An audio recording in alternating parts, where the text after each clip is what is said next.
see your countdown. I know you said they can hear us if we talk. That's okay. But I had to listen to music. Hi, everybody. Part of the experience. Yes.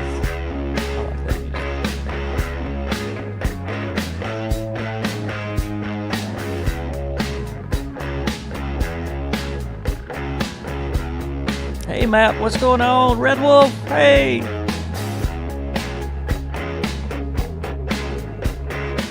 Gotta get a shorter countdown, don't I?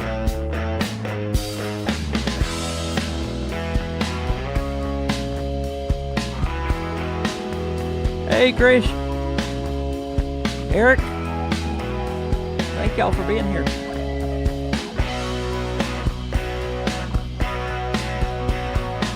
We can hear you, yes.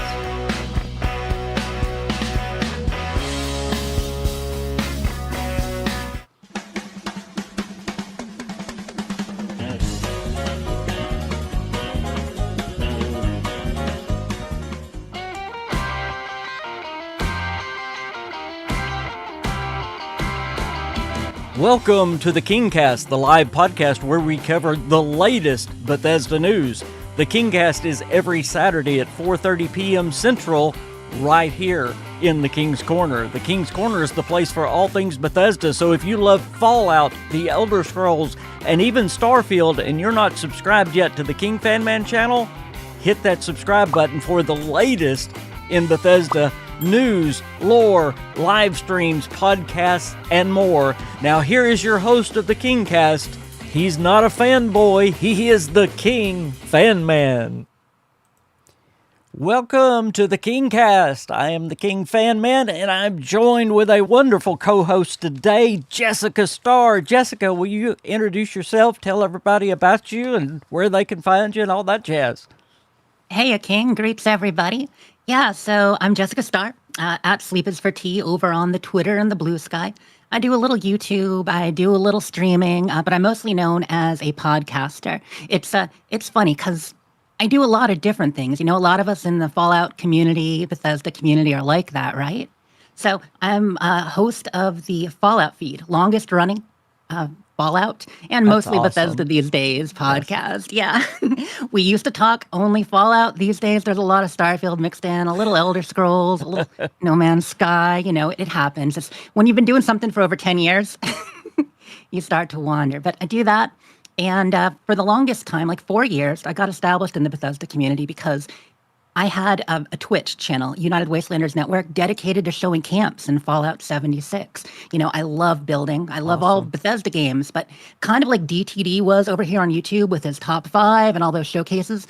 That's who I was on Twitch, you know, United Wastelanders. We showed, over 480 camps over the course of almost 4 years.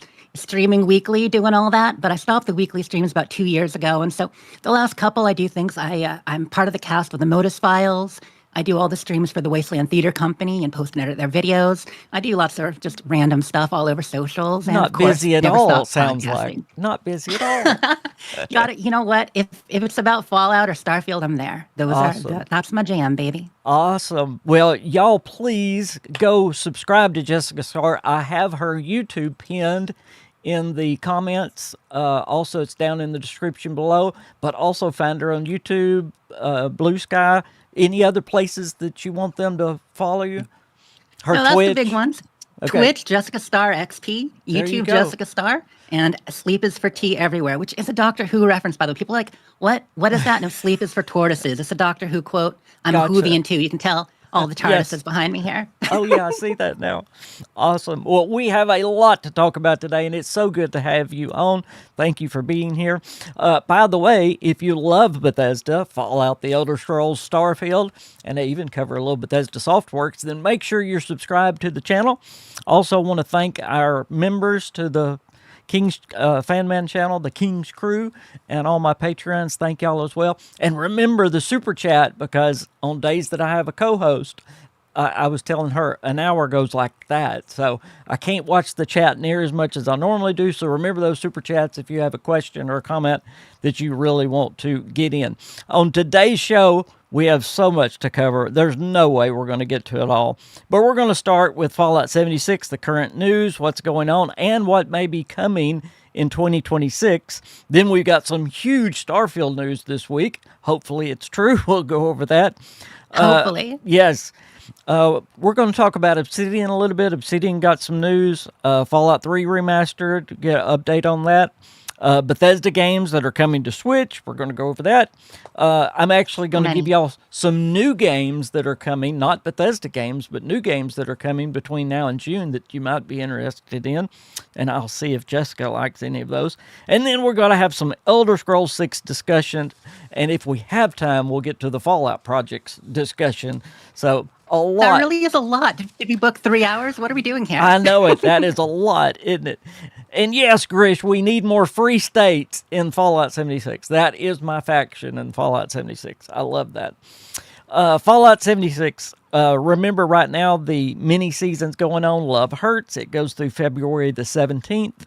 Mothman Equinox is going on. It ends February the 10th. That is Tuesday. And now we have a change in the update that's coming. The update was coming the 11th of February, and now they've changed it to Monday, February the 9th. So if you wonder why your game isn't working Monday, it's because they're doing the update. The update this time is basically a fix. It's a fix to the building mechanics that have been broke since the last update, I guess. Your items are missing. Yes. Your camp is missing if you got skins. Your All items of are mine. missing. You can't find things. Yeah, Your all of new mine are tab, gone. it's not new. Nope. It makes no sense. Yep. So They that's better it. fix it. It Yeah, got messy. The new tab has got to be fixed. So all of that is getting fixed Monday. So cross your fingers that it will all be fixed. Then Double Mutations ends also on Monday. And then next weekend is a double XP weekend. And I just have to mention it because it's a biggie. February the 17th through March the 3rd is Foshnot. And by the way, the real Foshnot is coming up. I was talking to, what's her name? Ma Tater? Is that her name? Ma Anyway, Tater, yeah. Ma and I are going to be at Foshnot again this year. Ma has gone like 4 times now to the real Foshnot. You got a party house. I mean, it's not a party till Ma's there, if y'all know right. her. That's But right. Is this a the bunch first of time us you're are going going? this year. My first. Okay. Yep, never been there in person. I expect to find robots. There better be robots there. I'll be disappointed. Me and my wife were actually going to go to the Foshnot this year, but we canceled because the Fallout Fan Celebration in May is coming to West Virginia, and we're going to that. So, and we could if you have to make 2 choose, trips. Yeah. it makes so much sense to go to the fan celebration. You know, there's going to be a lot of guests there, a lot of voice actors. A lot of my friends are going to be there too. You know, people from the theater company. Modus is doing something special, by the way. Little sneak treat there. That's going to have a pretty awesome booth this year. Wonderful. I cannot wait for that. We're going a day early to do some sightseeing because it's in Sutton, right around Flatwood. So I can't wait. But please take a lot of pictures of Foshnot. I would love to see the pictures. I've always wanted to go to that. Y'all remember the March update is coming as well. That's where we get Bigfoot. All the events change. A lot of new legendaries are coming. But let's talk just for a minute about what we expect in the remainder of 2026 for Fallout 76.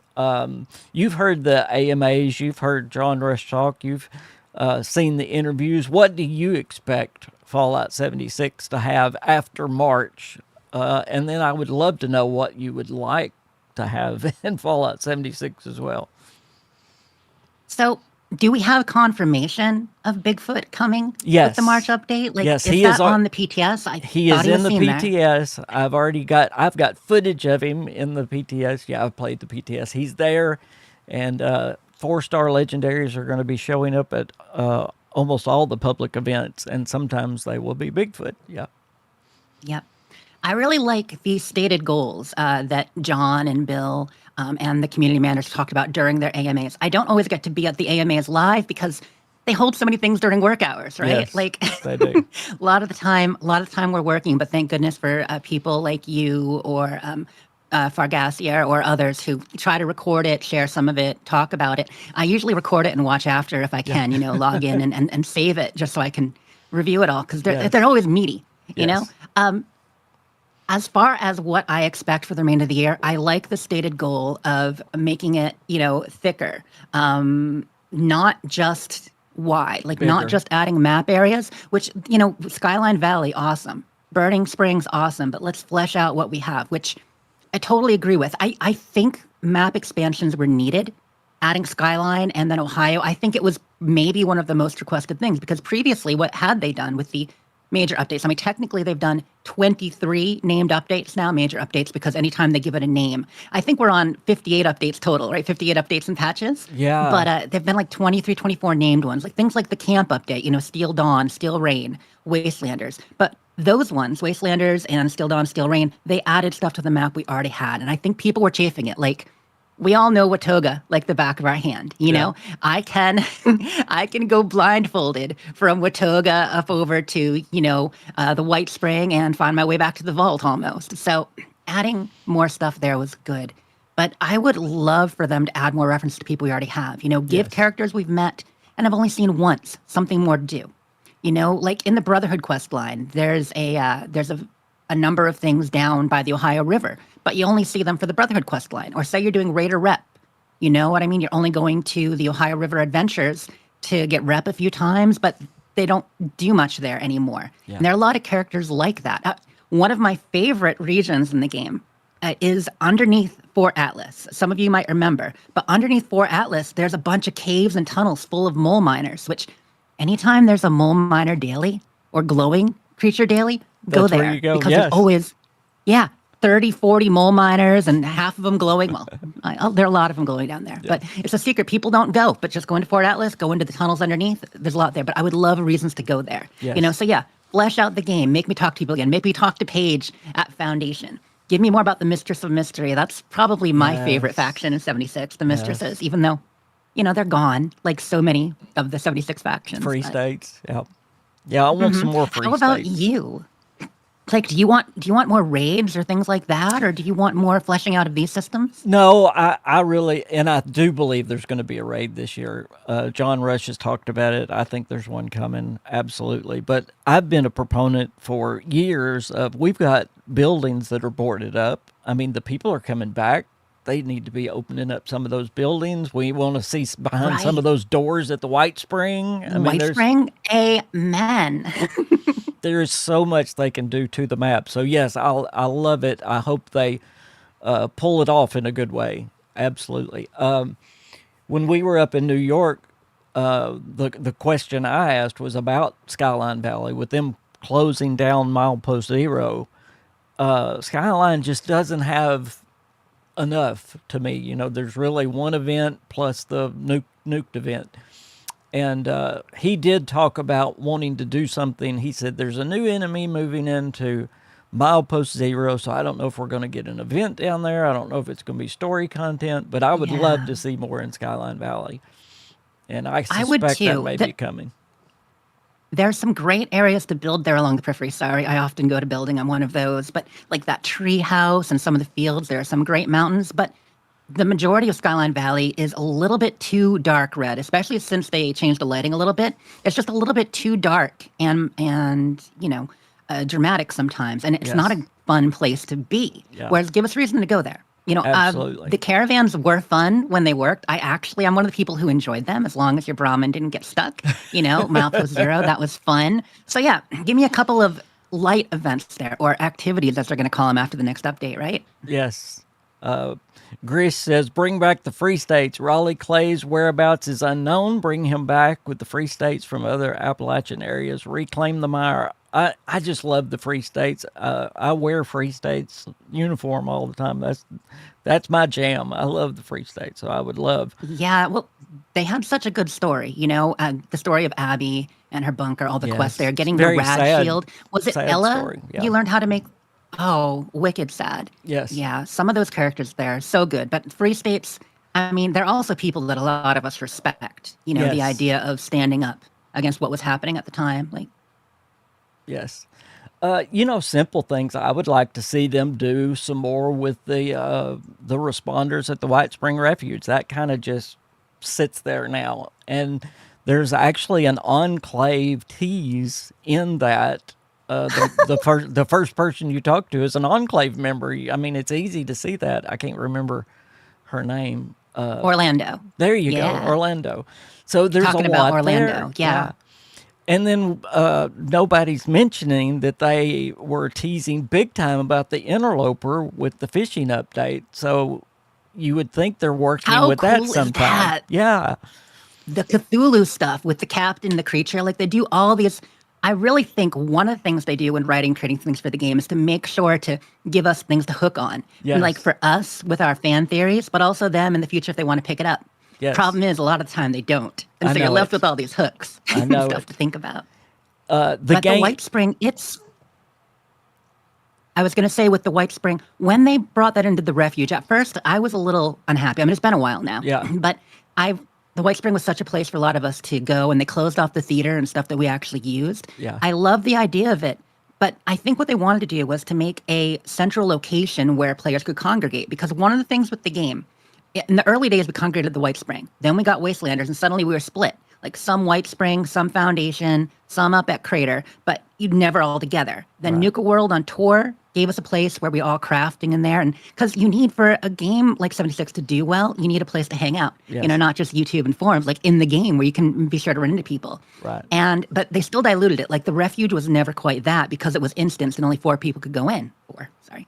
And then Milepost Zero wasn't like that either. And then I think with Highway Town, they're finally getting close, but still they're almost too many places. We need a central location where you know you'll meet everybody. Prep for your raid. Do your crafting. Everybody hanging out and talking. Yes. That kind of lobby is important, I think. Yeah, that's exactly what they were going for with Highway Town. And of course, that's another thing that we need to talk about. The Rust King story is not over, so I would not be surprised with them adding to the Burning Springs story, the Rust King. And in that, we might see the Enclave. I've been pushing for this because, you know, there in the map, the Rust King was being transported by the Enclave when he escaped. So I would love them to bring more Enclave in. I hope so. You know, before these expansions, that's kind of where we thought the game was going to go too. Like when they finally wrapped 76, which I'm glad it's, you know, going to go longer than maybe we thought at first, that it's got to be a big Enclave event. It's got to be something big to kind of wrap up the game. But I realized, just talking to you now, you mentioned Orlando and the White Spring with the Enclave. There's actually a TV show connection there that I never thought about before. The entire time you talk to Orlando, they refer to management and, oh, management this, management that. And the whole TV show, too. The theme there with Buds and some of the secret stuff, not to get into show spoilers, but it's all about management. And It's the turns Enclave. out some of that is Enclave related. Yes. So that's cool. That is cool. Very cool. I hadn't thought of that, but that is absolutely a cool tie-in. I've always thought, and I still believe this, we may have to wait now till 2027, but I believe there's going to be an Enclave map expansion to the east. I always get this backwards. And it's going to be the outskirts of Washington, D.C., because if you look on the map, there is that section over there, just like they did Ohio. I don't believe you'll get all into Washington, D.C. proper, but we'll get close enough to Closer have to the an Raven Rock Enclave. facility and all that. Washington, D.C. Oh, man. I think it's coming. I really do. John Rush has teased things constantly. He even said the last update was a megaton update. You know, I mean, come on. Yeah, that's The Fallout man 3 likes to vibes tease, there. likes He to tease does. us a bit, for He sure. does. He does. So, is there anything that we haven't talked about that you would like to see in 2026 or soon? I would like them in 76. I would like them to continue to refine the free building and the way they set that. They did some really good steps, bringing a lot of what you could do in custom into regular with free building. But there are still too many limitations on a lot of things. Like, go through the items, remove some of these limitations. You know, some things that can only be placed in water. Why? Some things that only placed on dirt. Why? If I want to have a tree growing out of the water, I should be able to. And yeah, there are Absolutely. ways around it. And I appreciate that, you know, some of us still have to learn some tricks in order to do these things, you know, because it is fun. It is fun to figure things out and share Yes. them. But I would definitely like more of that. I really want them to, like I said, just give more characters more dialogue and quests involving them. You know, a Yes. reason to revisit old content. Now, I myself, I tend to start a new character every couple years. You know, I've done Well, I mean, so I play on Xbox primarily, but I also do PlayStation. I also do PC a little bit because I would show camps on all systems. Uh-huh. The theater company is on PlayStation, so I had to. I honestly, I bought a PlayStation just for the theater company to be able to do stuff there. Because before, I had to have people looking at camps over there send me their feed and put it online. And Hey, I have so 5 characters on all 3 platforms, so yeah. that you're amazing, Yep. King. Oh my God, I only have like 2 on PlayStation and PC, but I've got obviously all 5 here. But yeah, because we do roundtable playthroughs. But it's great to go back and see those first quests again. And when you do it with a new character, like now, getting that experience of what a new player would see, there are almost too many pop-ups and too much of a lore dump at first. But it is, I do think they ought to spread that out a little bit more. But they're trying to. They do that with the Overseer saying, come back at level 20, stuff Yes. like that, I think is important. But yeah, just reasons to go back to these places that we think we know well, but what if there's something new? Yeah, absolutely. Cage, thank you. He says, first time catching you live, KingFanMan. Awesome. Nikki says, make 76 crossplay. Sadly, that was the question we could not ask in New York. It's like, don't ask. But from what I understand, it's limitations with how the game was originally made. And Sony also don't want it either. But speaking of that, we are and have been promised by John Rush that this is going to be the year that we get the next gen upgrade. And notice I'm doing the, I don't know what that means, but I'm going to throw it to Jessica because I bet she can tell us everything we're going to get with the next gen upgrade. Do you have any idea what kind of difference this is going to make when they bring this to us this year? Well, if it's anything like the Fallout 4 Oh, next gen please update, no. maybe Please you don't no. want it. We do not want it. That the game would be Actually, broke for 2 years. I'll be fair. There is that on Xbox and consoles and stuff like that. The Fallout 4 next gen update, the one we actually got a year and a half ago, that really did improve how downtown ran for a lot of people. It did have a lot of little improvements, but of course Right. it broke some things too, Yeah. namely NPCs and mods. And then Yes. the anniversary update broke more, although they're fixing it for most, but PlayStation still has issues. Yes. But as far as next gen update on Xbox and PlayStation 5, I don't know what it means. I assume that we'll just be getting, we already have locked 60 FPS on Xbox. I don't know if PS5 has 60 FPS now or not. So they will probably get that. We'll probably get, better textures. I mean, I will tell you, when you play on PC versus the other systems, Yes. you see a real difference. Oh, my word, Like, yes. you see a real difference. So if we can simply get the updated textures, that would be great. Originally, just very quickly, I had bought the helmet, whatever it's called, the helmet and all that with PC. My wife got it for me. But it was late coming in. So I actually was here running a channel talking about Fallout 76 and couldn't play it. And one of my subscribers felt sorry for me and they sent me an Xbox copy of it. So I started on Xbox in the beta. And then I switched over to PC once my PC version came in, and it was like night and day. I mean, it's night and day. It runs so much faster on PC. It looks so much better.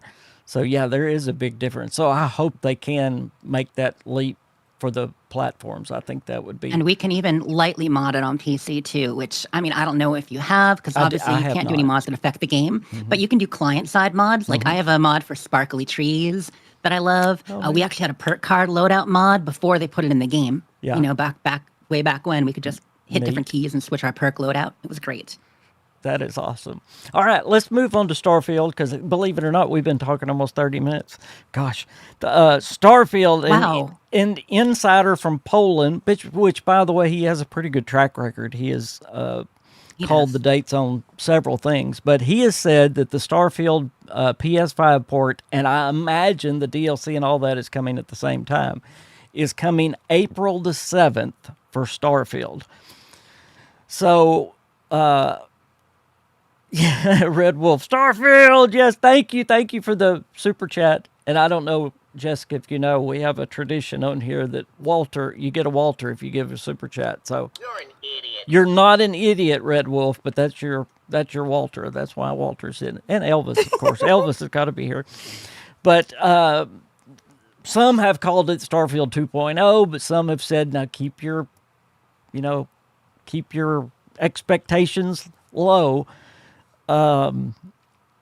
let's start with the DLC. Do you think it's going to be Terran Armada? Is it going to be Starborn? That there was a trademark for Starborn a while back.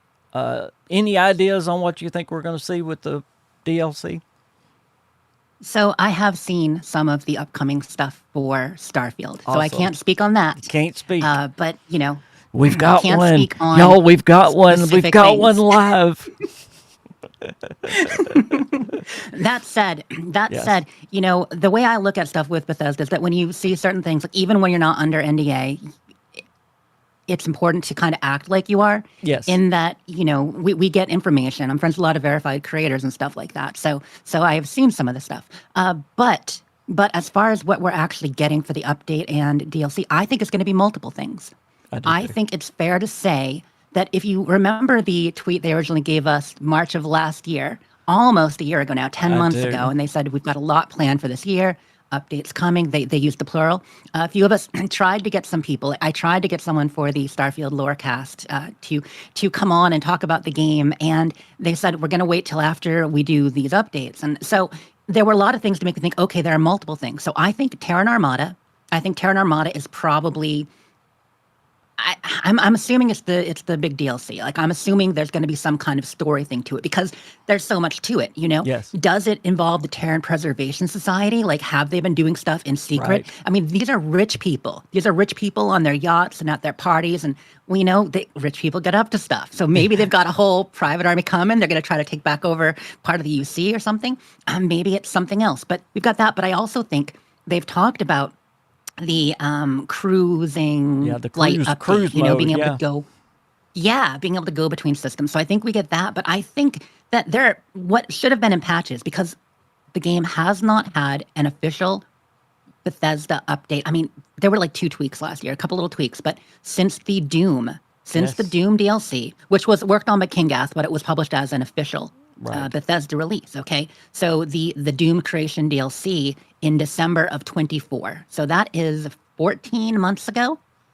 So they have patches and things we're working. I bet we're going to get more weapons, more unique weapons. I bet we're going to get more POIs and spread out. Maybe they'll finally tweak the POI was my system, question. so That we was my do question. get human settlements in the remotest areas as much, Yeah. and just a lot of things that mods are doing now. I think they see what the community wants to hear, so I think they've been working on that. And I think it was originally planned for last year. You can tell from the tweets, stuff like that. Oh, Like, yeah. sometimes people say, "Oh, they lie about this. Oh, they lie about that," and they don't. They never intend to. No. You know that. You've talked with many people Absolutely. at Bethesda, as have I.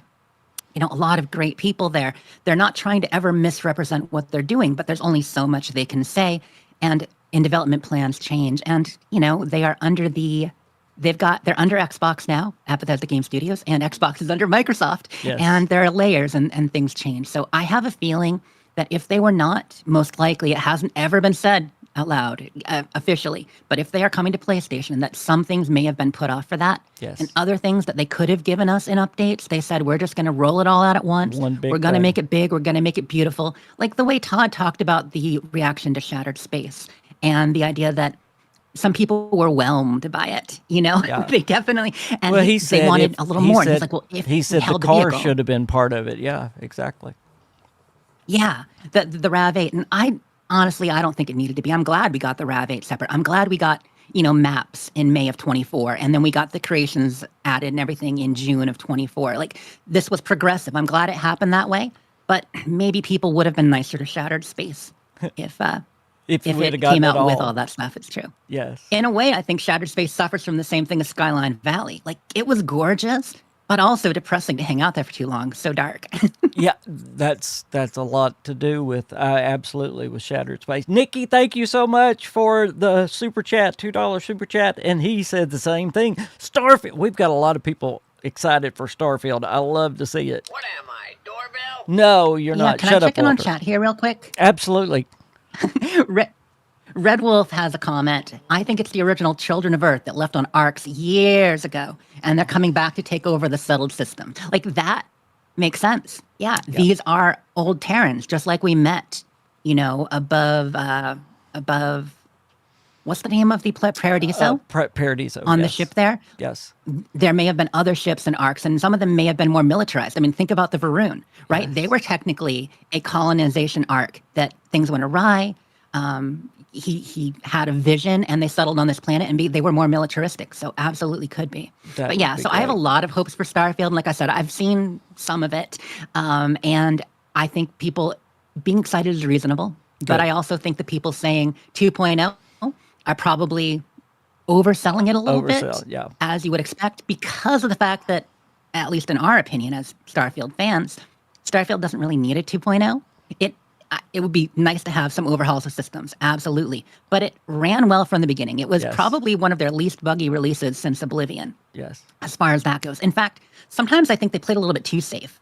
Like they tested and tweaked it so much that it got rid of some of the weirdness that we get in Skyrim or Fallout 4, But Yeah, I've always said I think they actually cut content for that after they delayed it and Phil Spencer came in. I really think. Let me get your opinion on this. There's a PlayStation State of Play event in February. I wonder if the DLC could be at least teased there. I wonder if they show a little bit of Starfield, and a little bit Right. of the DLC. So we didn't actually say the date yet. The date that came out was April 7th, I think it was. Was it 7th or 17th? April 7th. 7th. Okay. And as a possible date. And I mean, I don't know. I expected them to at least tell us what it was by Valentine's Day or so, which we're only a week and a half out from Yeah. that, But normally, the way Bethesda does their announcements, they have their winter break. They always take 2 to 3 weeks, and people a little bit longer over winter. They come back and ramp up in January. And then back when we got roadmaps or 76 or whatever, they give us a roadmap or whatever, either the last week of January or the first 2 weeks of February. And it's the same, with Starfield. They do this ramp up in communication. So normally last week of January or first couple of February, we get an announcement about big stuff happening. I think with the TV show wrapping up and ending here, they changed their format a little bit. Right. And they had to focus on that. But guess what wrapped? The show. So now it's Starfield, baby. It's That's what Starfield we're going to talk time. about soon. It's Starfield time. You brought up something. For the actual fans out there. Yes, you brought up something, and I really want to talk about this before I ask my last question on Starfield. But you talked about the points of interest. That's my biggest thing with the game that I think it needs. They talk about all the loading screens, and I think they're working on the loading screens. That didn't ever bothered me. The loading screens didn't bother me. It didn't bother most of us, especially if with a modern system, they're quick. Yeah, the points of interest, though, you run into the same 3 points of interest, and like you said, they're in the wrong places. So that's what I really want to see change. And if they do a good system with that would totally change the game for me, the base game, and I'm talking about. And I think that's what people want. There are some mods that help it, that change where the density is and what shows up. I mean, really we see the same pool of 30 for the most part places we get, but there's a good 130 some POIs in the game. If you check the list, if you go to like inara.cz or some of these Starfield focused sites, like if you go through the whole list, there's more than we see. Yes. But the way I play, so here is my philosophy on Starfield, and one of the reasons why I've got 900 to 1,000 hours in Starfield. Not as much as some. I mean, a lot more than some too. Yeah. But I mean, I've got 4,000 plus in 76, so Yes, me hardly too. counts Me yet. too. But I think it's just how they're distributed, and mods help that. But they need to just really work on that to, yes, give us more. But the way I play, I tend to, if I've been to a point of interest already, I don't go there again. Right. Okay, some people like running repeated dungeons. They're like, oh, I'm doing this again. I'm doing this again. For me, I only land on planets and explore if I have a quest to go there, if I have a reason to go, whether Right. it's Radiant quest or a real quest, either way. Right. But otherwise, if I'm wandering, exploring, and I see a cybernetics blah, blah, blah factory again, or a Moybridge pharmaceutical lab, I'm only going there if I have a reason to. So I don't listing get this post. repeat that a lot of people get. The Because listing post. there's more, yes, oh my God, there's more content in Starfield than in any other Bethesda game. Yeah. Okay? As far as like recorded lines, as far as handcrafted content, but it's so spread out. It is so spread out. People have trouble finding it. And then they get distracted by all these other little things on the way because they try to play it like Skyrim. They're like, I'm going to explore and see what happens, see what I find. Well, guess what? You're not going to find a lot unless you're in a city. That's you know? right. So you see locations when you're in space, and go visit those. I think that the systems map, I'm sorry, I'm going on here, but No, the you go. systems map in Starfield, that's the overworld. And if you can see a point of interest from there, that's something you should explore and check out. But if you land on a random planet and you see a point of interest, no. Only go there if you have a quest. Yes. Sorry, Nikki y'all. says that Nikki says the temples are my biggest complaint. They could do something because the temples are all the same, and you pretty much have to go there to get the powers. They're a So pain in the ass. yeah, they are. Pardon me, my No, they language, but are. they really shouldn't have given us the way the temples work. I would prefer if they were more like dragon walls, word walls, where you just got it quickly. It wasn't as much of a thing. And also, it doesn't make sense that there are so many of them when other people haven't found them. So I know space is big, but yeah, there are some mods out there that make it so there's only one or two temples, and you can get the powers from just visiting one in each reality, Red Wolf which said. that makes a lot more sense. Red Wolf says he's only done one temple. You've only completed one temple in your hundreds of hours and never used powers. Oh, very cool. I'm a bounty hunter. I really don't go to the temples much anymore either because I tended to Right. not use the powers really, other than Yeah, there are the three or one you four get first. that are Yeah, useful. yeah, yeah. Right. Yeah, I like the one where, if you're in stealth, you can like bury mentats. You can make everybody glow. For the life detection one, that's great for when you're stealthing. Yeah. And then the one that gives you a shield, that's Yep. great. I could pretend to play Mass Effect for a little bit and get my shield, and that's pretty Put much your it. shield up. Yes. There is a rumor about Starfield right now that in this new DLC they are tweaking the Creation 2 engine.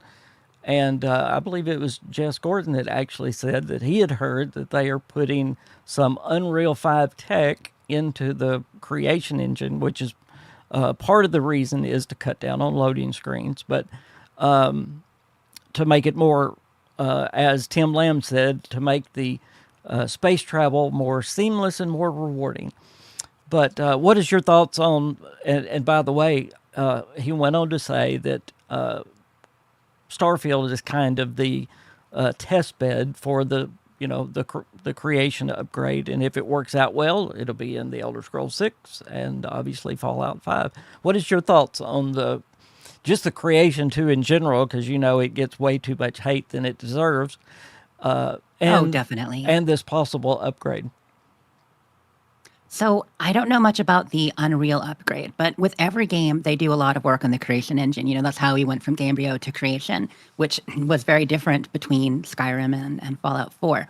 Creation 2 was their biggest leap. Creation 2 was the first time that Bethesda had a dedicated team just for the engine. Yes. You might remember if you go back and when Todd Howard had an interview with Ryan McCaffrey, in probably, gosh, I think it was like 22 maybe. It was before Starfield came out. And he talked about how working on the engine took longer than expected, but it was the first time they had a dedicated team doing that. And they were making some real strides. And you can see that when you play it. Starfield looks significantly better than anything Bethesda's done before. Yes. And while they don't get credit for having the best games graphically, you can mod them to make them that way. Like Skyrim can be one of the most beautiful games you've ever seen when you start adding mods and textures. So as a foundation, it's there. And people don't remember now, but when Oblivion first came out, almost no game looked that good. Same with Skyrim. People are like, I haven't seen a game like this. But when Fallout 4 hit and they were, that's when people started saying, oh, I don't know, it looks last gen. Oh, it looks old. And I can see that because of the style they went for. But the engine can do so much. And now, as someone who loves virtual photography, which I do, making Yes. videos and virtual photography and such, there are new effects layers and rendering stuff on the engine that they never had before. The level of detail you can get, taking landscape pictures and such. Like, I think Elder Scrolls 6, some people feel like, oh, if they stick Elder Scrolls 6, it's going to do well. I think, honestly, Elder Scrolls 6 is going to be the best looking thing they've done. If it's anything like Starfield, and people will be able to appreciate it more there because they'll be stuck in a world, just a single world Yes. area, a landmass that they can really explore and get to know like they did Skyrim, like they did Oblivion. And I think it'll click with people then. But Unreal, yeah, that'll kick it up a notch probably. Yes. I cannot think of her name right now. She's one of the main developers there at Bethesda. Anyway, she was so excited when they interviewed her about the Elder Scrolls 6. And she was talking about that she cannot wait until the old timers, in other words, those that have played several generations of games, can see this to see how far they've come. Was that maybe Rebecca Browder or someone like head of studios? I don't know. But yeah. It may be Becca. What's her last name? Browder. That may have been it. My memory's horrible, but yeah, I can see her in my mind. But she was talking about how far they've come and how excited she is for how far they've come. Anything else you want to say on Starfield before we move on? I know you could talk all day on Starfield. I want to say Starfield, the Starfield community is strong.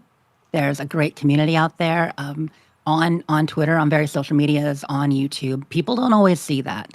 Sometimes they see the Steam numbers and they're like, oh, it's not doing great. But as you know, King, like a lot of people, this game launched onto Xbox Game Pass. This game launched onto PC Game Pass. A lot of people to mod it, to work with it, the way that they engage with it is through that system. Yes. There are tens of thousands of downloads on many, many mods, which only launched in June 2024 after people were already calling the game dead. Yep. It's very popular. Now, it is a single player game. A lot of people did a couple playthroughs and they're done. They're waiting for the next big update. Right. And that makes sense. That's kind of what you do with those kind of games. But I do think a lot of them will come back. And I think ultimately, while it may not have the tail of Skyrim, because, what does? Yeah. It might have more of the tail of Fallout before the show launched. It might have people coming back and hitting those 10, 15,000 numbers even years after release. We'll see. Yes. We'll see. I pointed out today, and by the way, y'all need to go follow Jessica on Twitter. She has beautiful pictures. She was talking about doing Angela, Guitar Gaming has it. It's Angela Browder. That's her name. it. That was her, Angela. Okay, I thought I would know it if I heard it. What was I about to say? I pointed out today on Twitter, somebody was going off about Starfield and the low Steam numbers. This is actually the first Bethesda Game Studios game that came out after they were on Game Pass. So that's going to make a huge difference. Like me, I play it on, I own the game, but I still play it on the Xbox. So it's not going to show up in Steam, and I do it now because I'm on Xbox Game Pass. So that makes a huge difference. Starfield YouTubers, Richard Presents Starfield Essentials. Yes. The first year and a half it was out, he was tracking the positions on the True Achievement charts and on the Xbox charts. We only dropped out of the top 50 4 weeks out of like the first 60, 70 weeks it was out. It was always in the top 50. It's still awesome. It gets plenty of play on the Xbox charts. Absolutely, 100%. Let me quickly tell y'all that there are Bethesda games coming to the Switch 2. Fallout 4 Anniversary is coming February the 24th. Indiana Jones and the Great Circle is coming May the 12th. Elder Scrolls Oblivion is coming this year. They don't have a date on that.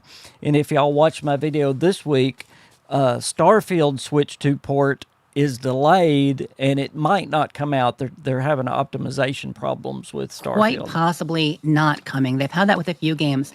Now that they've got the Switch 2 dev kits and people have been working on it, it's a big initiative at Xbox to bring stuff. You can tell with this last Partner Direct. It's a big initiative for them, but let's be real. The Switch 2 can only do so much. It is still not a Series or PS5 level console. Yes. It's closer, but...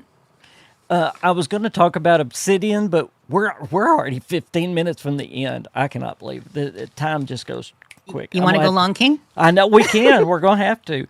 I do want to mention, though, Crimson Desert is coming out in March 19th. I don't know if any of y'all are interested in that. I am. I'm going to play it. Are you going to play it, Second most anticipated game this year. Yeah.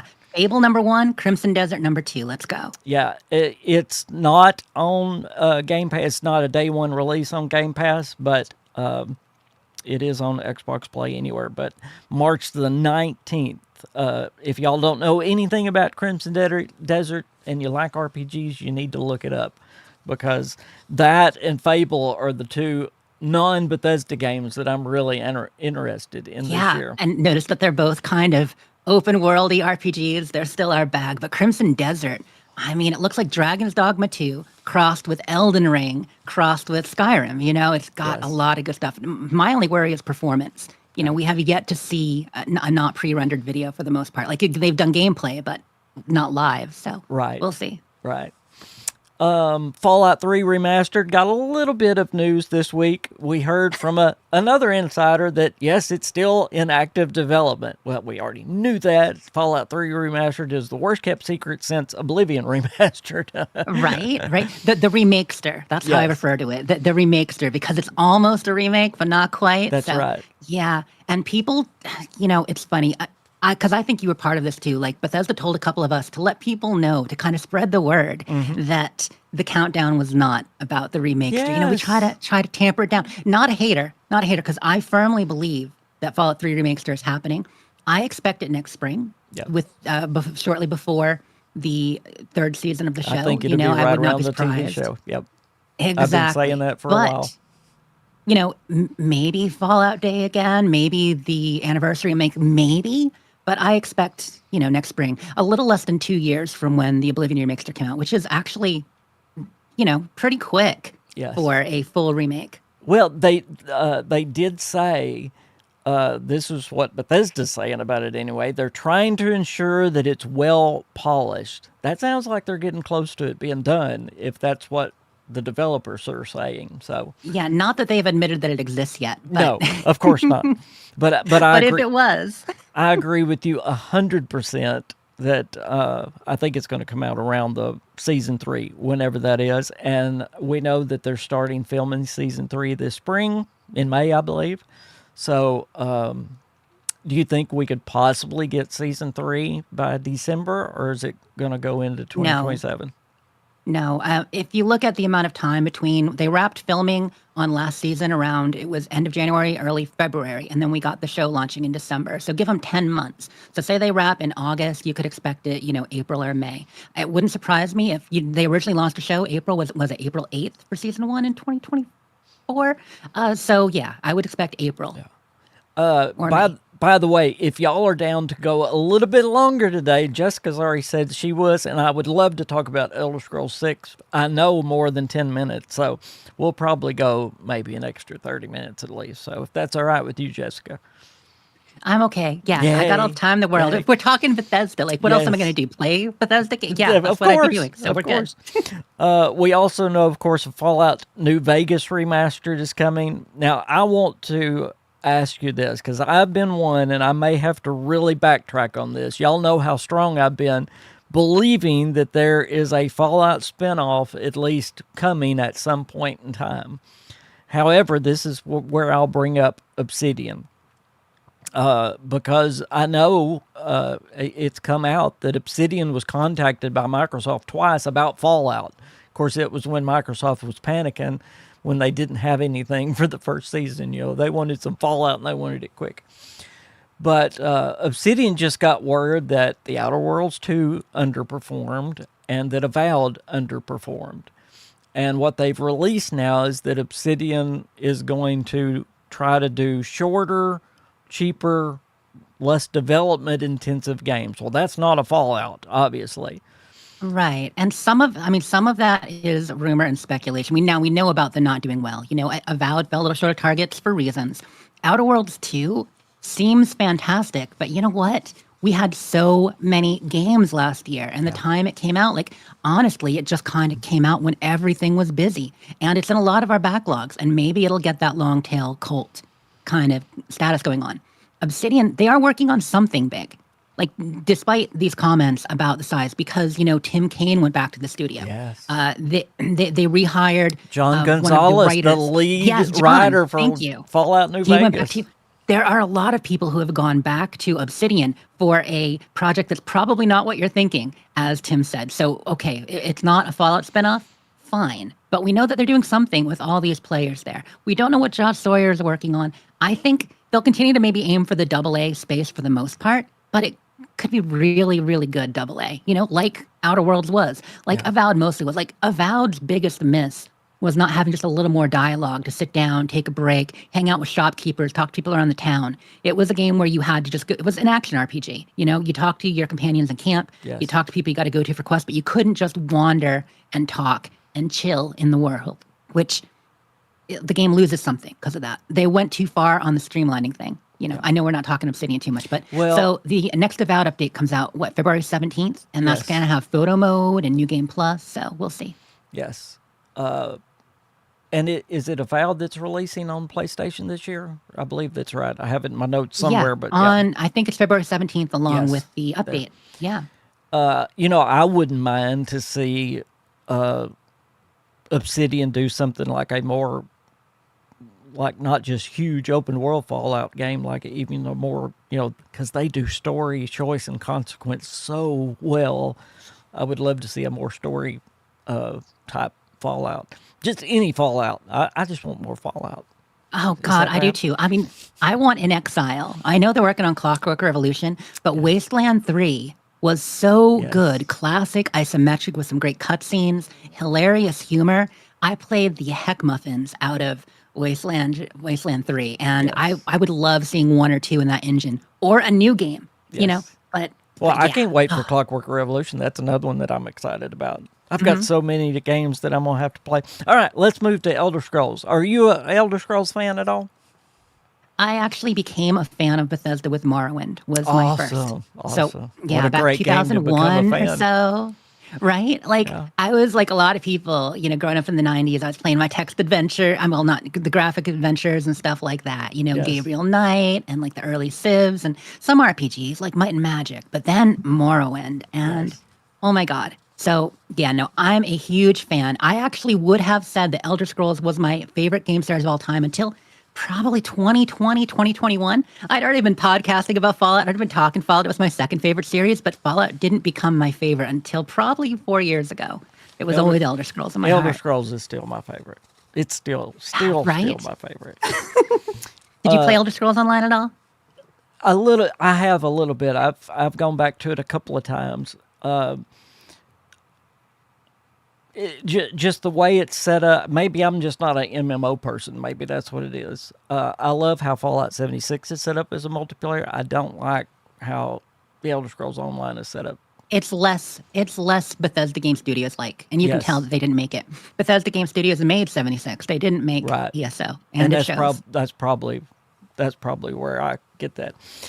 Todd Howard recently did an interview talking about Elder Scrolls 6, and I just want to give you a few things, and I think there's a good starting off point for our conversation. Todd Howard says he likes to start over with every new game, which is what they're going to do.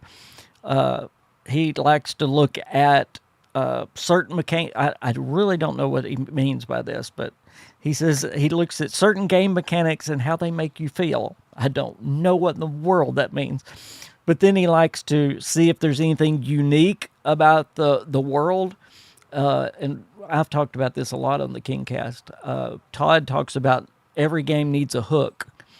And my opinion is with Elder Scrolls, I believe the world itself, well, Fallout as well, I believe the world is a hook. I don't think you have to have all this other stuff. Just make a good RPG game as the hook. Bye, my grandchildren. Bye, guys. My grandchildren are leaving. It's awesome. Well, we know a little bit about the Elder Scrolls 6, and of course, most has been from leaks. There was a lot of photos that was leaked from a Bethesda employee that showed desert type stuff. It showed Red Guard type stuff. So, of course, everybody believes that Hammerfell is going to be the place. And I wanted to give y'all some information today on Hammerfell, and then I'm going to put her on the spot, and she's going to tell us when it's going to release.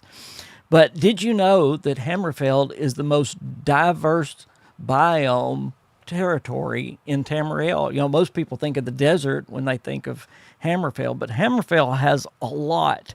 It has the deserts, it has snow-capped mountains, it has coastal grasslands and wetlands, it has subtropical beaches, and it even has jungles and rainforest.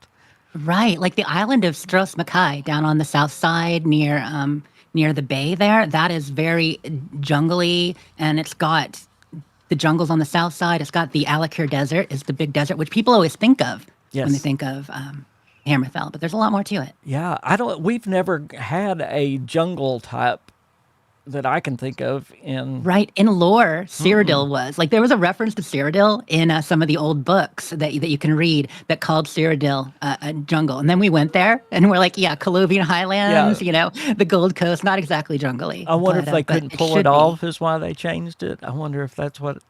I bet. Because a jungle would be Yeah. pretty. We've got the Mire in 76. That's about as close as we've gotten to a jungle. There's also at least 10 big cities, about 12 to 13 cities in all there. But this was the main place for the battles within the Great War. So I'm wondering how much Great War damage we're going to see, because there were like 4 of the main cities that were really damaged in the Great War. Do you believe they're going to show that off in the cities, these damaged cities? I bet there'll be at least one.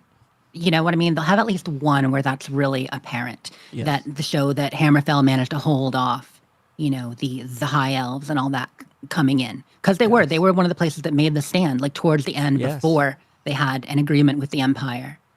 Are you But like me? Do uh, you yeah. do you think the Thalmor is going to have a huge part in the story? And I think that's really what Bruce Nesmith was talking about the Empire Strikes Back. I think he was talking about the Thalmor. Right. Yeah. Right. You almost think that on the storyline they would have to, Yeah. but it really depends on where it's set, or when it's set, When because it's they don't set. even know that yet. Like, Right. at that point, the Empire currently, what is it, the Mede dynasty? There are people in chat who might correct me, but like, the Empire is weaker than it has been in a long time. And so, Yes. some of your actions in Skyrim could even make that weaker. Hammerfell might have been a holdout, but they're kind of at a stalemate with the Thalmor right now, where they've given the Thalmor a lot. So are they going to start to push back? Maybe.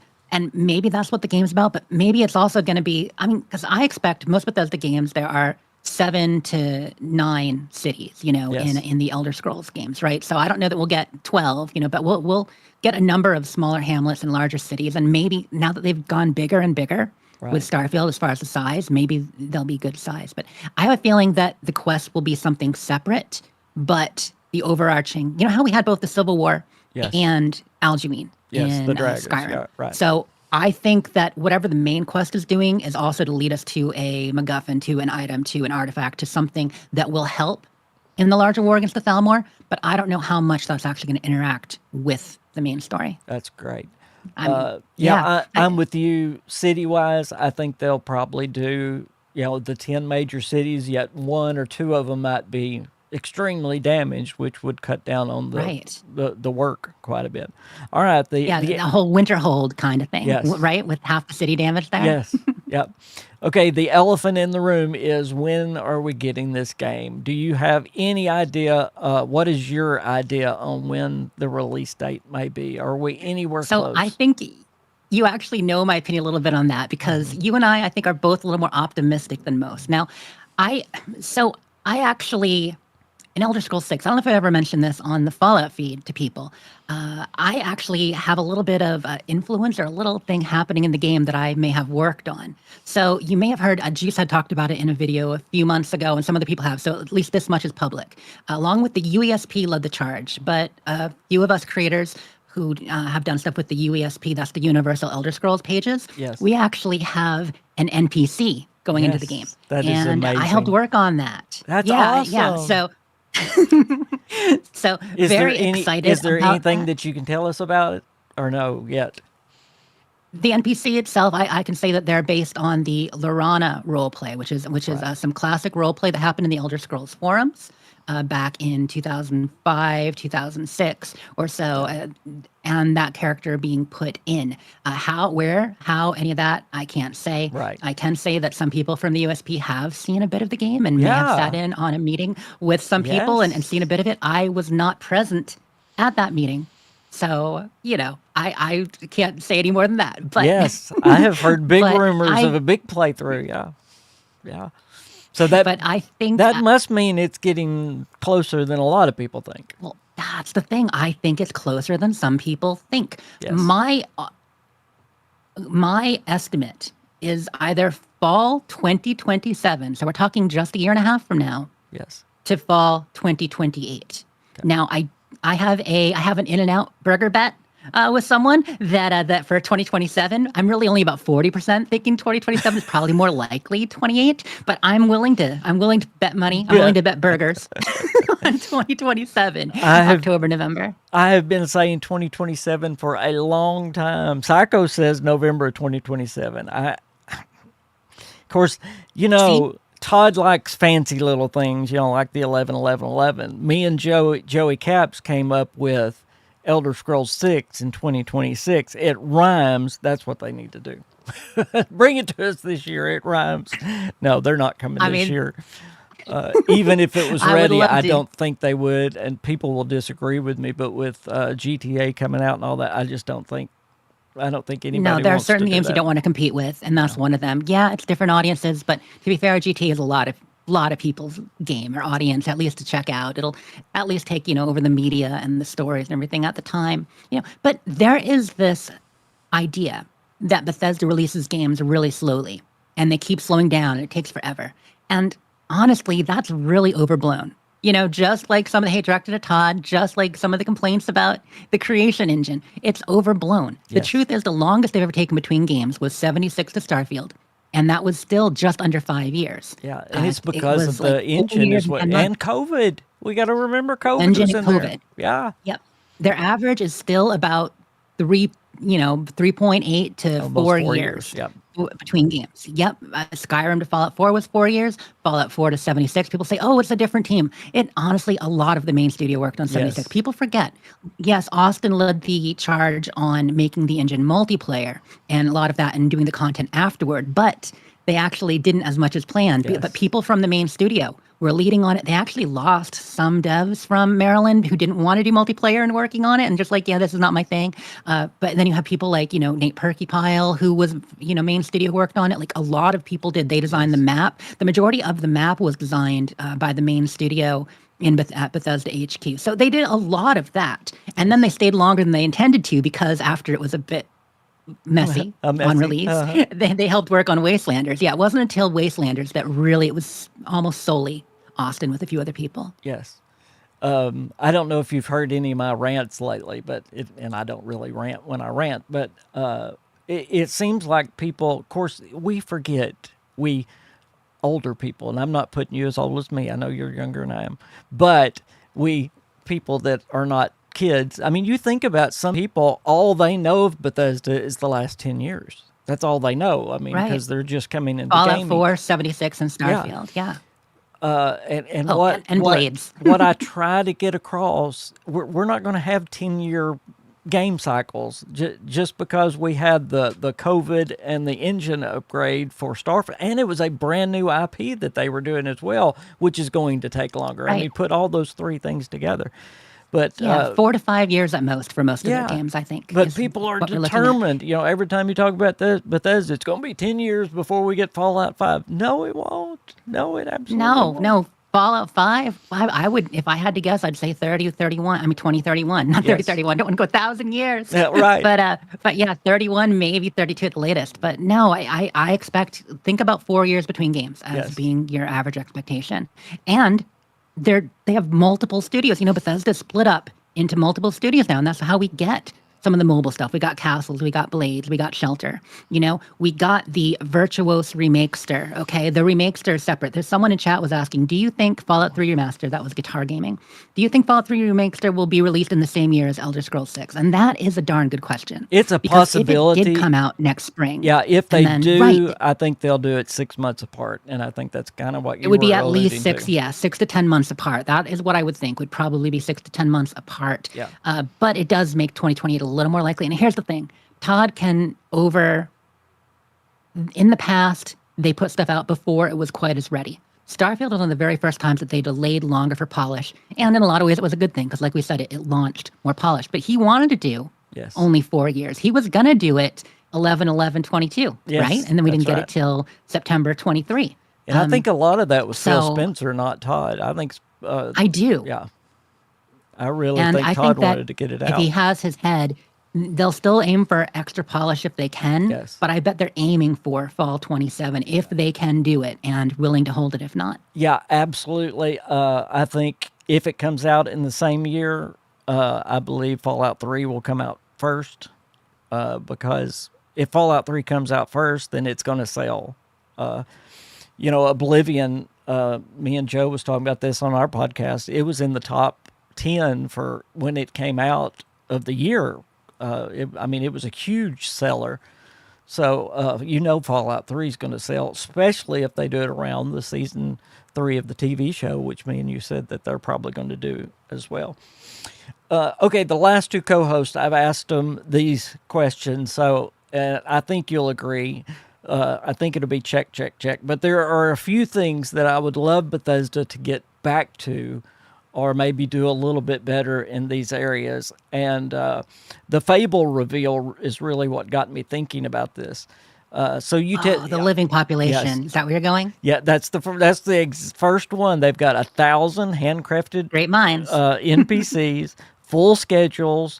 You can interact with every one of them. And you look at Starfield, even compared to Skyrim. And I think that's one of the things that people see is, there's a big difference about how many people you can really interact with in the game. They did it different.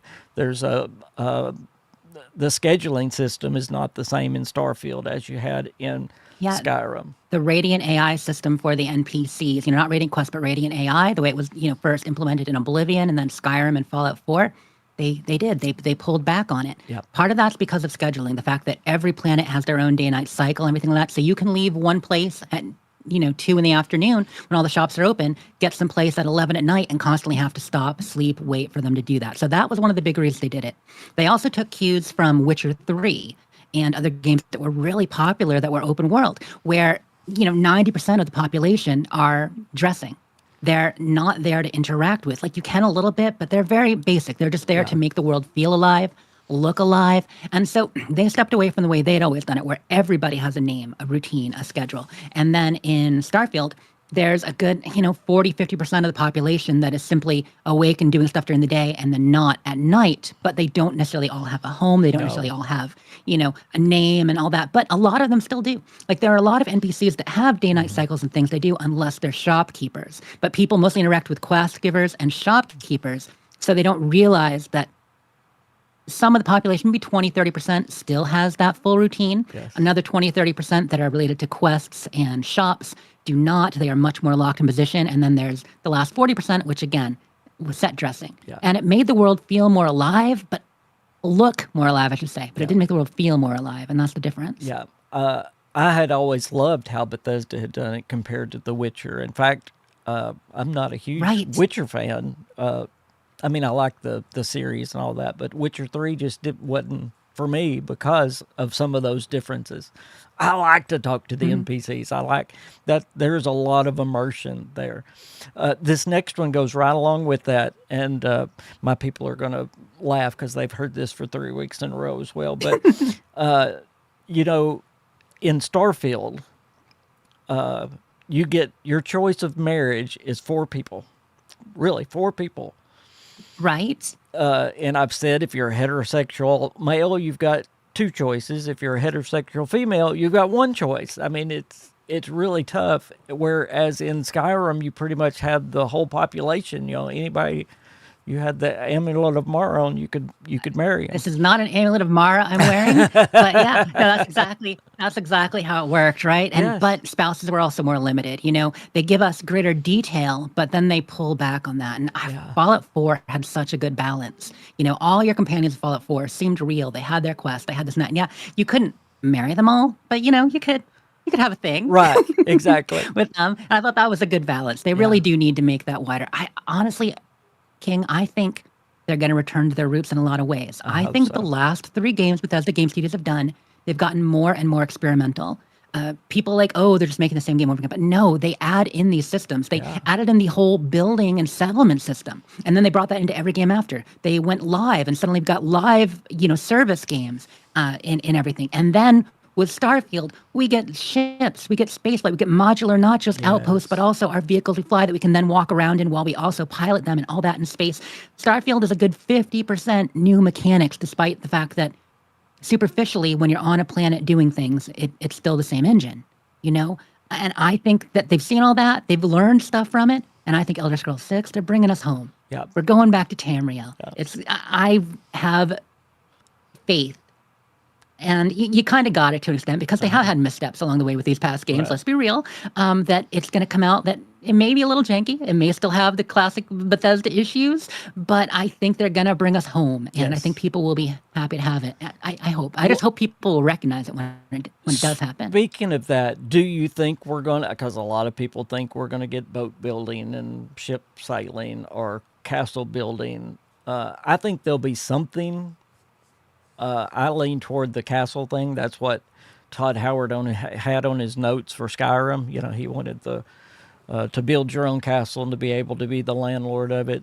They could implement some which kind of which thing we like kind of got at is it Cloud Ruler Temple or is that the one in Oblivion? that's Oblivion. What's the one in Hearthfire. Okay, what's the one in Skyrim? Hearthfire. Yeah. Oh, right. And Hearthfire had the building system. Yeah. I do think in Skyrim you had the one where when you got the blades and you brought them back and you were in that temple, Skyhaven Temple. That's what it's called there. Or Sky Ruler Temple. Anyway, whatever it is. You were able to recruit people to fight dragons, and as you brought them in, you could get extra rooms added, and you could expand it a little bit. But I think he wants to do something deeper like that. We had a little bit of Stronghold in Oblivion too, the Fighters Guild. Do you remember that? The kind of fighters home DLC. Yes. Like, so yeah, I think you're probably right. I think we'll have some building, but much more limited. You know, I think it'll be specific to an area or location, maybe your choice of a couple. And that's good because there are people who don't want to have that in their Elder Scrolls. Exactly. And so let's give it to those of us who love it in Bethesda games because I love it. I do Goodness too. knows I love building. I do too. But don't make it everywhere. Don't make it everywhere or don't make it essential because it's not what people want from Elder Scrolls. Exactly. Back to what Fable showed. And again, they have not pulled this off. I want to say this. This is what they're promising. But another thing that I would love to see in an Elder Scrolls game, it's a great idea, where you can buy any house in town. I don't think that'll be the case. But once you buy it, you can become the landlord. That's kind of what we was talking about. But you can also buy businesses in Fable, which is cool. And then you can hire and fire people. I would love to see something like that in a Elder Scrolls maybe in the future. Don't know if 6 would have it, but that would be really, really neat to have. Would also like to see a karma system of some kind. At least I want your actions to matter. What is your thoughts on a karma system for a Elder Scrolls game? I think that would be fantastic. You know, one thing about Elder Scrolls in general is that it can be some serious shades of gray with the Aedra and Daedra, who you're helping, who you're not. But obviously, if you're out there worshiping Daedra, besides Azura, if you're out there sacrificing people or eating people or whatever, I would like there to be some karma on that, and it changes some interactions. But definitely action and reaction. That's super important in the game. Yes. It doesn't necessarily need to be sort of what they're talking about with Fable, but give us at least as much as we had in Skyrim or New Vegas, where it changes how different people feel about you in different cities and that's the way I like and it. Even cuts off and adds quests. Yes. Yeah. I think some people were saying about Starfield and even Fallout 4 to a certain extent, they almost tie you into being a goody-goody. All the companions are goody-goody, and especially in Starfield. Right. Andrea was kind of borderline, but really, I mean, she gets mad at you if you do anything bad, so you really can't. No, Andrea is too. Yeah. If you go fleet, if you go with the Crimson Fleet, and you can hire a lot of people, like you got Betty Hauser, you've got a number that are a little bit more not as locked in, but there really isn't much of a benefit or real quest line for that. I mean, Fallout 4 to an extent had the same issue. Yes. Until we had Nuka World, you could be neutral or good for the most part. Yes. And if you were a jerk, you were at most sarcastic. That's but at the same time, most people play games to be the good guy, but some people like taking the evil path. So that would be cool. Go Dark Brotherhood. I mean, they've got to have Dark Brotherhood, right? They've got to. Oh, they will. You think 100%. Morrowind, we had both the Morag Tong and the Dark Brotherhood.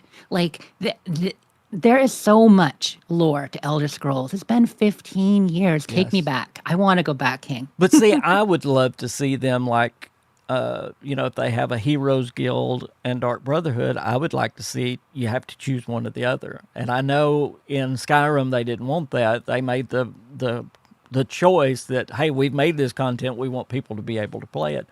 But I love to replay Bethesda games. So, let me do Right. it. Let me do a bad character one time and a good character the next. I'm always the good character first, but Yeah, let me choose different factions, stuff like that. They've made the games more and more where you can do everything in a single playthrough, but we don't need to. We yes. don't need to do everything in a single No. playthrough. Now, I will happily go back and role play. We were talking in 76. We've all got multiple characters. One of my characters might be a responder. One of them might be more Brotherhood.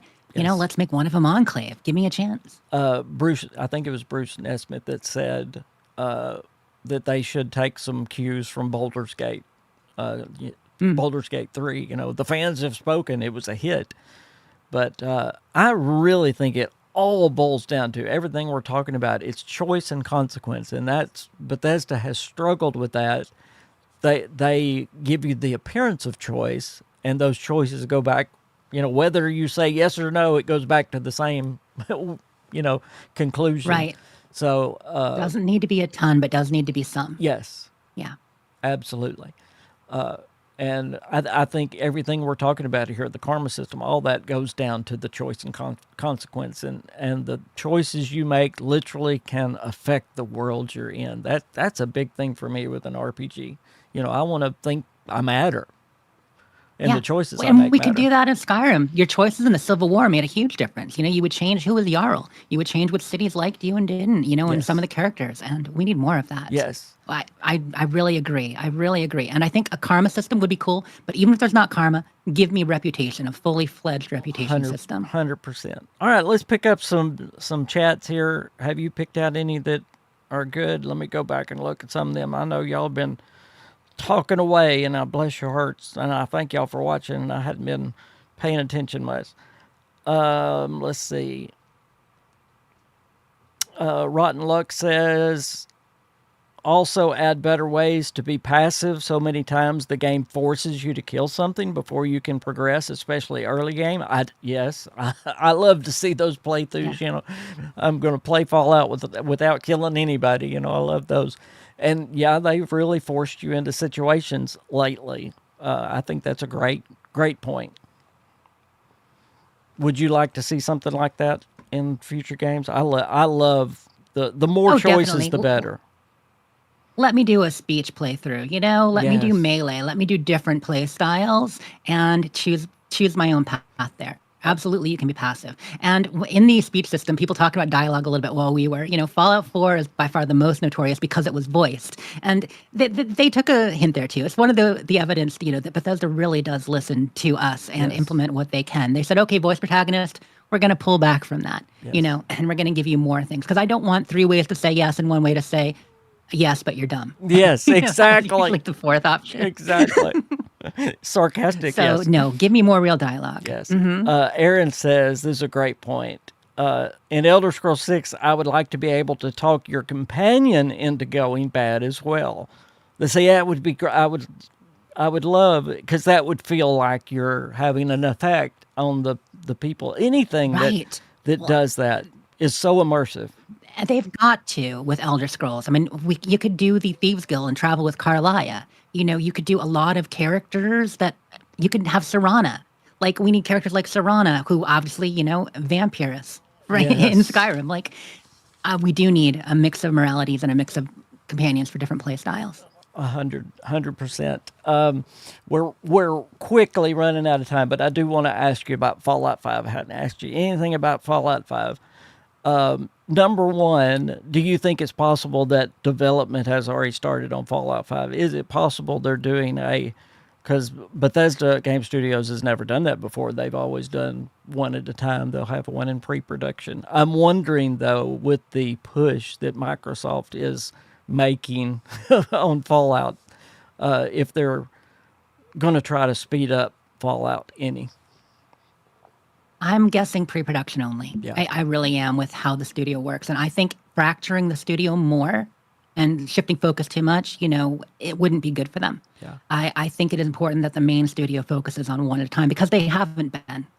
Lately, they've been doing multiple at a time more than ever. And that includes these new projects. It includes, supporting 76. It includes the Oblivion Remaster and the Fallout 3 Remaster. So they got that Fallout. And Todd has said they're doing more Fallout than they ever had before. Yeah, the bulk of the studio is on Elder Scrolls 6. He said that. But he also said they're doing more Fallout than they ever had before. So what does that Yes. mean?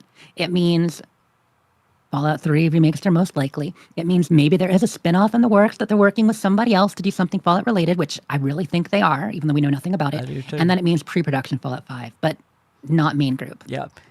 Any idea where you think Fallout 5 is going to be? Is it San Francisco? Is it New York? Are they going to shock us with somewhere where we've not Right? thought of? The West Coast rumors are flying after the TV show. Yes. And you can't blame them, but they've done big cities. Everybody wants Fallout New Orleans or down south, with a bit of that Point Lookout feel or what have you, and I totally get that. That would be great. A lot of people would like Chicago, although that's, been covered in tactics a bit. Yep. My thing for a long time, and, with the whole Canadian reveal, I won't go into beyond that in the show, but I have always wanted Fallout Quebec, which I know sounds ridiculous, but they were annexed. Yeah. That's They America. became the 51st state in some ways, and they were annexed. And I think Quebec would be really neat because they've become Americanized in the culture in the last 20 years, but we know the Quebecois, Yes. right? And they are absolutely fighting against it. And so I think there'd be like some cool revolutionary plots, and I think there'd be a great underground and be texture. So, but I have no idea. Obviously, we know New York was one of the original plans, but I Yes. don't know that they'll stick with that. Yeah, that was one of they wanted to do it for Fallout 4, they said, but they didn't have the tech at that time to do it. I don't ever get political in this show, and I will never get political in the show, but I find it hilarious. Donald Trump talks about Canada being the 51st state, and that was it the last episode or the second to last episode? It showed Canada as the big Second to last, 51, 51st. the big 51. Yep. So it's interesting how shows can Oh, be reality Chat- sometimes. Isn't that funny? is mentioning Texas too. Like Texas would Oh. have that Mojave feel. It could be cool. There's so much there too. Like we really haven't explored Texas. I mean, the BOS game, Yes. Fallout Brotherhood of Steel, the one we don't talk about so much. They were down there. Yes. There was a co-sponsorship There are with some Balls in awesome Texas. factions in BAWLS. Texas. Yeah. Yeah. So they could do stuff with it. And it's only been a little touched on. Yep. That would be kind of awesome. And it's still near the events of the show. Yes. Arkansas, by the way, is part of Texas in the Fallout universe. It's all Texas, which would never happen in Yeah. real life, by the way. We don't like Texas and they don't like us. It's kind of like the rivalry. It's Boston, New York down here. But Yeah, I assure you, they tried to make Maine part of Massachusetts again, and no, that's not happening either. Not going to happen. No, absolutely, 100%. Well, Todd did say that Fallout 5 is going to exist in a world where the things in the show have happened or are happening. And he also made a statement, and I wish I had the quote right in front of me, but he has actually told them in the show to stay away from certain parts of But we Fallout. don't know what. But we don't know what. It's like, what are they staying away from? But, they could be, since talking about the West Coast, and you know all the hints in Fallout 4 about San Francisco, are they setting up a Fallout 5 with all they're doing with the Brotherhood of Steel out there and all the factions? Or do you think they're going to stay more East Coast? I could see going west, but we're gonna have at least 2 more seasons of the show before. Yes. I mean, not to count my chickens, but I think And we at know least we're 2 more seasons. we maybe know we're 3. going to Colorado in the show. Mm-hmm. I think we're still going to see Washington D.C. in the show at some point. I think it's going to be. It may just be pre-war shots and Too something iconic, with the Enclave. Yeah. But yeah, we have no idea where the show's going to go. That's a great Yeah. point. So Texas, San Francisco, with some of those original hints. Like if they do West Coast, it'll be West Coast they haven't hit in the show. So Central, Northern California, absolutely. Yes. Up the Northwest, absolutely. That could totally happen, and it's open. Rotten Luck says, I think it will be in the Bible Belt somewhere. They've done desert, city, swampy, country, mountain. So probably going to go somewhere different, like Alabama to Florida to the Carolinas. Let's just do Texas and make it in Arkansas. That's great. Little Rock, Arkansas. I've called it right here. That'd be great. That's actually where we moved to. We are in Little Rock. So we are down to the end of the show, Jessica. I have enjoyed this so much. Y'all, please remember to follow her on X. Go find her Twitch as well. I'll put it in the description, by the way. I'll get all that down in the description. But her YouTube is in the description. It's also in the pinned comment in the chat. So please at least go subscribe to her YouTube right now. But she does some amazing pictures on X. So y'all really need to find her. Appreciate that. But thank you for being on here. I'm going to have you back. This has been so much fun.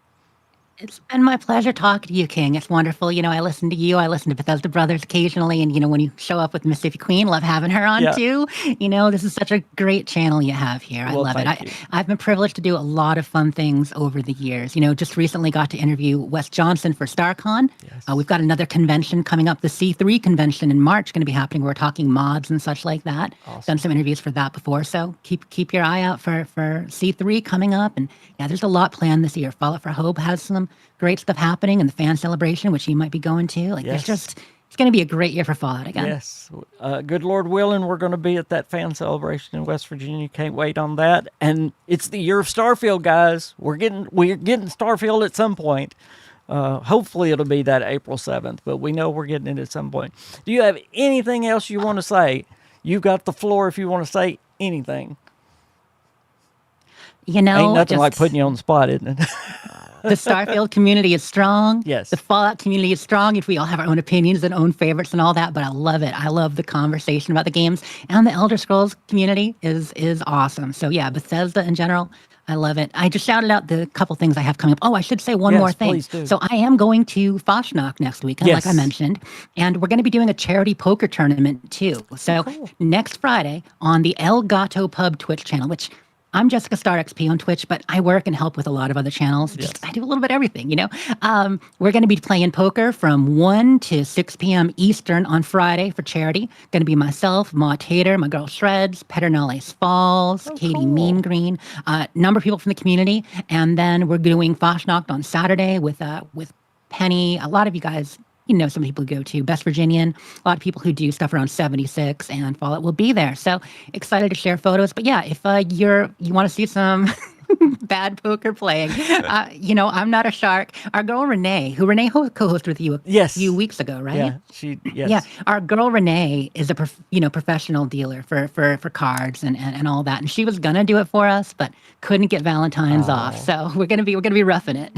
Awesome. And when is that? What's the That date? is Friday. Next Friday, I don't even know what the day is. It's the 13th. Friday the Awesome. Oh, that's not good. Friday the 13th, 1 p.m. That over on El Gato. That is a good day. It's a lucky day. That is my youngest daughter's birthday. So, yes. Oh, fantastic. Yeah, Okay. So it will be a great day. Yes. Well, thank you again for being here. I want to thank everybody for being here. I appreciate it. Thank you also for the super chats that y'all gave. Appreciate those so much. Boy, I just lost my voice there for a minute. I am the KingFanMan. I hope y'all have a great